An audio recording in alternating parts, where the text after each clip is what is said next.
session is Rethinking GenAI, RAG, and MCP AI, presented by Carson and Angelo Mao.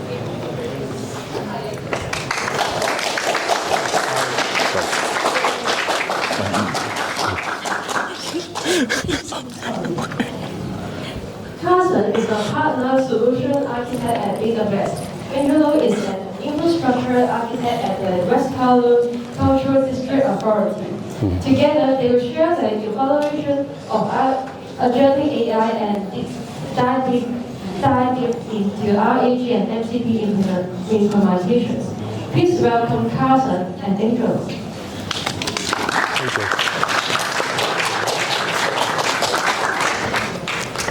Hello. Hello, hello. Hello. Oops, I need to use this one. Hello. Oh, I use this one instead. Hi.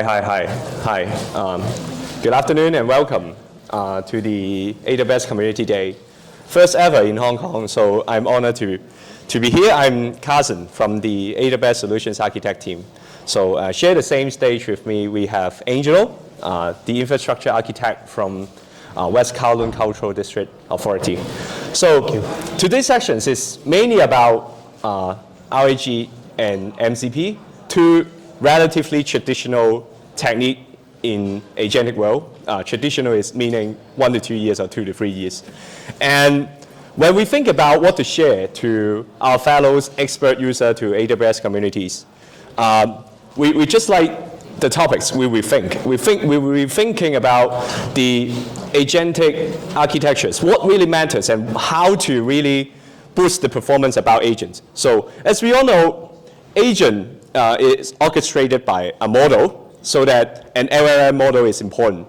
But the LLM model, the evolutions is mainly decided by like the model provider unless you train your model yourself. So it quite depends on the model provider, how they evolve the logical thinkings and the chain of thought capabilities. And surely an agent is served by you and served for you so that an agent have the capability to connect with external system. So the capability of how to connecting into various systems and how we can connecting have an accurate performance about RAG is important. So that we want to focusing on these 2 points, how to enhance the true performance and how to enhance the performance of RAG. So in case you're not knowing about RAG, I bet you can, because it's happening in 1 to 2 years. RAG is retrieval augmented generations. It's a technique that allowing an LLM, you can access an LLM with your own knowledge bases, with your own knowledge, so that you don't need to retrain, pre-train, or even though doing some inferencing, you can understand your own knowledge bases with LLM capabilities of logic. So it's emerging. It's mainly because it's only justified on the investment of your own. Because when we're talking about model fine-tuning or retraining, we're often using a lot of computation power, which costs a lot. And if we want to do some prompt engineering, give them a few shot, one shot, to ignite to the chain of thought capability, it would be a bit simple for some complex workload. So that RAG is important today. And we take a step back thinking about how RAG works. We're going through RAG architecture. So first of all, you have to have your own document. You have your own PDF or media, even videos, because embedding is great nowadays. So then the second step would be chunking and passing your own document into some chunk. We call it chunk. It's a segmentation of work. And then we turn those work into vector. And we'll talk about it later, but we're using embedding model to turn those chunks into a numeric representation. We call it vector. And once we have the vector, surely we have a store, vector store in AWS, no matter it's a relational databases or a native, vector store like Milvus or PyCon or something. So when the chatbot, when a user asking a question about, what's the weather of Hong Kong, or what's my application of annual leave is happening, they will turn my questions into a vector also, so that inside a vector DB, you will have a vector search, you have a similarity search, semantic search process, and getting the most similar answer and return it into large language model in order to answer you in a customized way. So it's mainly the architectures of RAG. So as we are thinking about how to boosting RAG performance, we're going back to this architecture. It's mainly into like 3 steps or 3 elements, 3 key elements of RAG. It's mainly about chunking, how to choose a right chunking strategy. And the second part is how to choose a right or suitable embedding model choice for you. And the third one is how to choose about the vector DB as your own, because different vector DB will have different algorithms, referencing different libraries. We'll talk about it later. So you may think about why chunking is important. Why just can't we just input a 100 pages PDF into LLM and then let them to do the work? Why it's important? Very traditionally, in a very early stage is about 2 to 3 years, LLM may have their text window, context window. We can't just input all things inside and then let him do the work. We have to separate it. So that chunking is mainly a technique that segmenting a text into some meaningful segmentation. And then the second thing is about if you are going through a very long context, there's a phenomenon will happen. It's called loss in the middle. So that your LLM may confuse which is important, what is important. So that's why we need chunking. And there's 2 elements important in chunking. One is about the chunk size, how long you're going to chunk your texts. And the second part is how you're going to chunk, what logics you're going to chunk. So chunk size is quite subjective or quite personal. You may have a 100-page PDF and all important so that you can put it all into it. No chunk is okay. But to give some inspiration to you is that chunk size is what actually happening is they're affecting response time, affecting the performance metrics, like the faithfulness or the relevancy. This is the examples or tables from Llama Index. It's about chunk size, the importance or the relationship in between. So you can have a reference. And the second part I mentioned is quite important. It's about the chunking strategies. And there's few chunking strategy on AWS, possibly more in other systems. But on AWS, if you are going to have a very standard chunk by synthetic way, to separate it in a very regular division, you can have a fixed size chunk. But sometimes your chunk is meaningful, like meaningful in terms of semantic, maybe in the NLP way, or sometimes your chunk will have some relationship, hierarchical relationship, so that hierarchical chunking for parents and child chunking is often happen in chunking strategies. Semantic chunks is, just like I mentioned, is using NLP to understand your chunking not by the synthetic way, but also in understandable way in your own meaningful. So going back to the way we talk about chunking, not only about the chunk size we are going to decide, but more importantly is to understand your text. Is it meaningful to have a chunk? If there's a chunk, any types of chunk that you're looking for. So these are all about chunking. Again, no chunk is a chunking strategy. If your documents or if your data set is all very exhaustive or very well trained, maybe sometimes it's no chunk. So no chunk is also available on AWS. After chunking, chunking is we're turning it a very large document into a small pieces. But talking about how we turn those small pieces into some numerical representation, some meaningful way. Embedding is actually doing some work. Just like an example here, ABC. I like running is A. B is my favorite sport is running. C is today weather is good. A, B is obviously relevant or they're similar, right? But after embedding, they're just turning those sentences into vector. As these examples, we're using 3-dimensional embedding model so that they output 3 axes, 0.8, 0.6, 0.1. But we don't know what it means yet. But how can the vector DB or how can AI learn about the similarity in between of the embedding model? They were using some mathematical way or statistical way to understand. There's 2 types of very common understanding about the distance between your vector One is the Euclidean distance. It's about the straightforward distance between two vectors. And one is cosine similarity. It's about the angle in between. So we're not only we're focusing on the oriental dimension instead of some of the straightforward dimension. Two types of similarity metrics provide you a mathematical way to more understand how two vectors are similar. So we're using the same examples about ABC. A and B in cosine similarity is, if it is tends to 1, it's more similar, and its Euclidean distance is smaller distances, meaning they're more similar. So as we can see, A and B, the result are more mathematically similar or close. So going back to the ground, we're talking about embedding model. Is the algorithm running behind the searching algorithm? But you need to understand how embedding models work. And these are the embedding model available on AWS. And there's more just coming out, just launching a few weeks ago, a Nova embedding, but we'll talk about it later. But how to select the right embedding? First, you need to have right use cases, what situation and what language, multilingual you're using. And second part is about the token size or window size.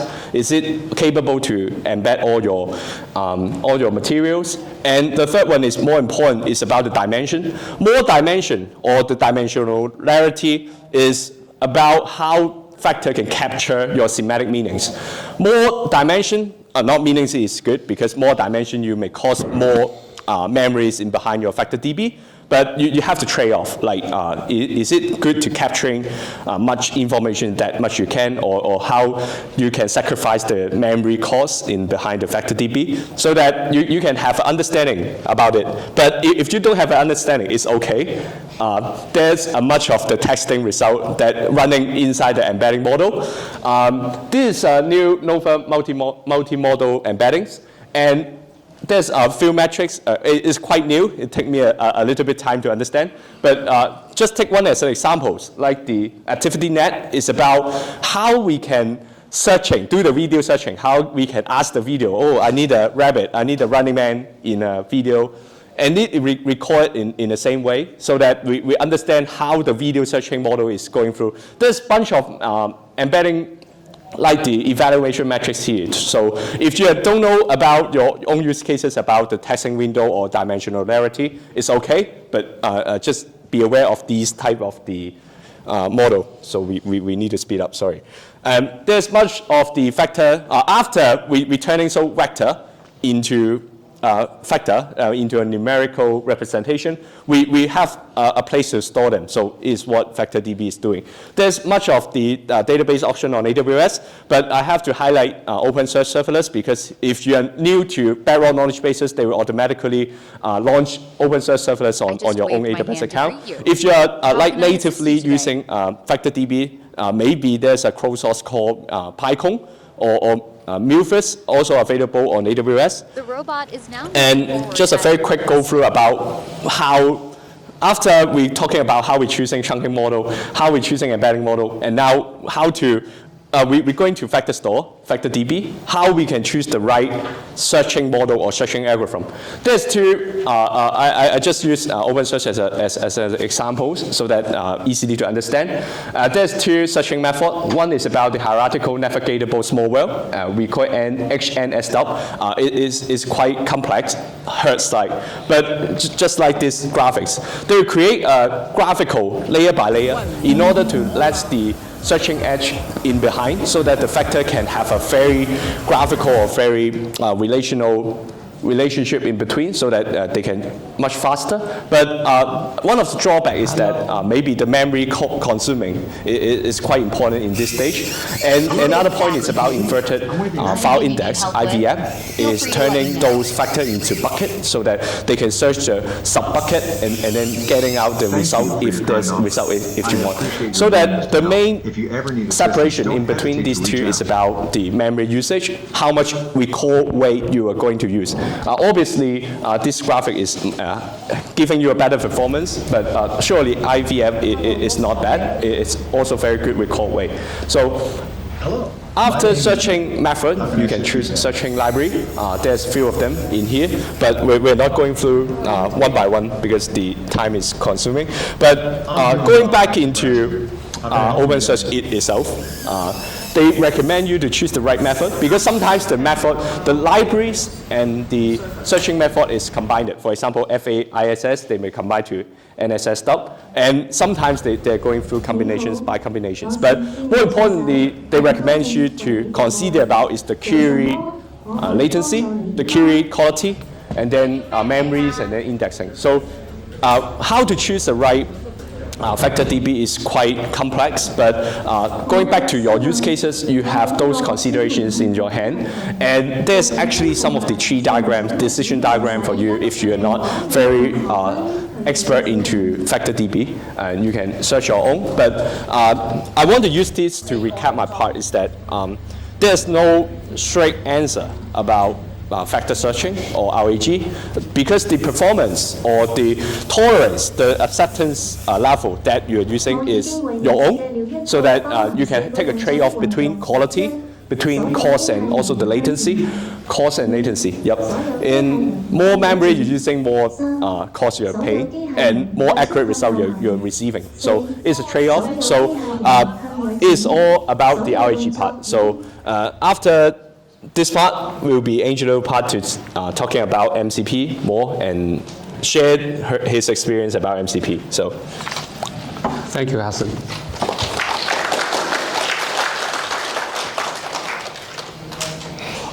Good afternoon, everyone. This is my pleasure to introduce MCP to all of you. So what is MCP? MCP is a model context protocol, and it is an open source standard for connecting the AI applications and external system and databases or knowledge base to facilitate the more effective responses from the system. So this is a MCP architecture overview. Basically, it is consists of MCP host. On the top, you can see MCP host have a lot of MCP clients. And the other part is MCP server, which represent a different system, like file system, database, or other applications for interacting with the MCP client. So this is basically the MCP architecture. So what is the core feature of MCP client? So you can see there are sampling, routes, and elicitations, which can control the different requests to the MCP servers. For example, sampling, MCP client can control how many requests it got sent to the MCP server. For the routes, MCP clients can request which kind of directory it want to extract from the MCP server. And elicitation is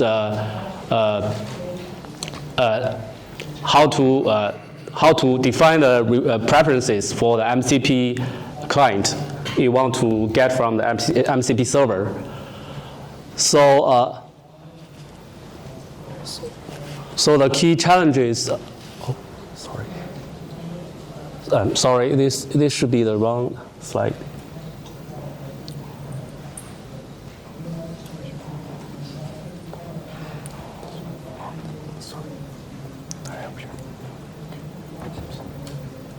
I'd like to introduce what is the reference architecture for deploying the MCP server on AWS, because I'm working as the infrastructure architect. So I'm more interested in how to deploy the MCP server with the best practices. As you can see from this reference architecture, there are a lot of AWS products you can leverage to deploy MCP servers. In the front side, you can see there are CloudFront and Valve to ensure the performance for the MCP server and the security from the malicious attack. For the authentication, we can leverage Amazon Cognito to do the authentication against the MCP client to ensure it is a valid request from the client. At the backend side, you can see we can leverage a serverless platform like AWS Fargate and AWS Lambda to host MCP server code. For AWS Fargate, it can host MCP servers which require to run for a long time. And for AWS Lambda, it can host a code which could be triggered by events and run for temporarily. So this is a reference architecture. And for other services, we can leverage like Amazon CloudWatch to monitor the MCP server's performance. And for parameter stores, it can store some environment variables for the MCP servers. For ECR, it can host images for building the MCP server. And for certificate manager, it can manage the SL certificates to ensure the information, the data in transit is encrypted. So this is a demo I want to show you because I have already deployed MCP server on AWS. And as you can see,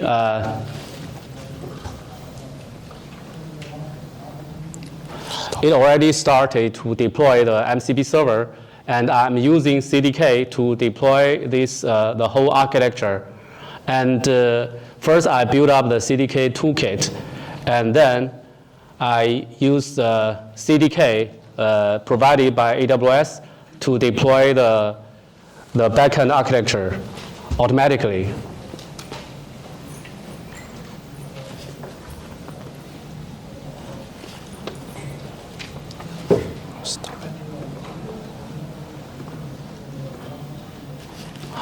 So after some time, so the whole stack is deployed onto AWS, which include VPC, security, WAF, and CloudFront. And security includes Cognito user pool. And MCP server took the longest time to deploy because it includes the process to build the Docker image inside the source code and pushed onto ECR, Elastic Container Registry, and then deploy onto the serverless platform like ECS Fargate and Lambda. So it took a lot of time to deploy the server.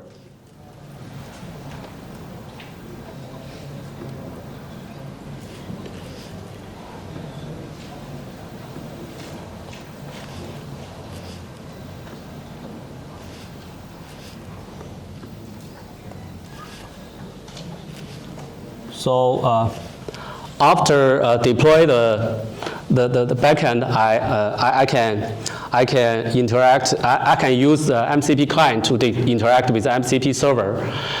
Here, I'd like to share tips with you. Is that better not place the MCP client together with a callback host for the MCP server, because sometimes it will introduce a problem for the callback timeout.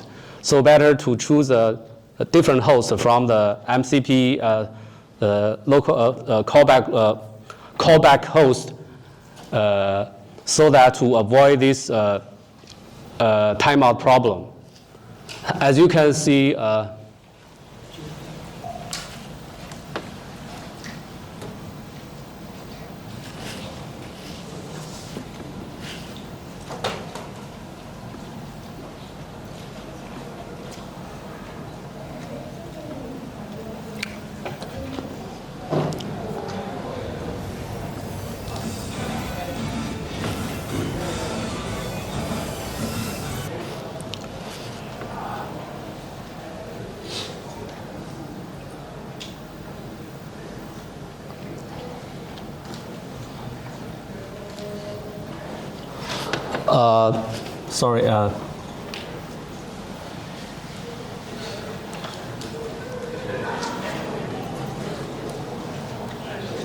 This is the interaction screen. I interact with the MCP server.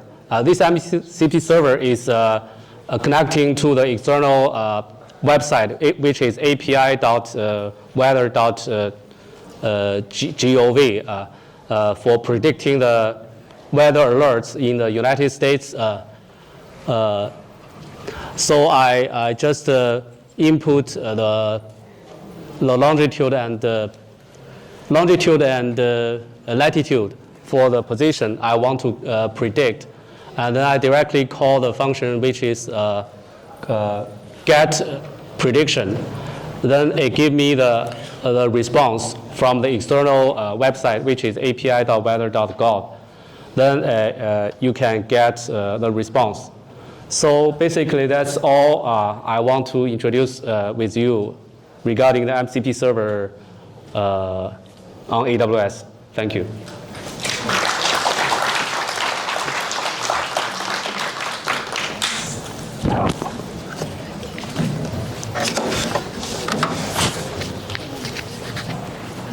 Right, thank you.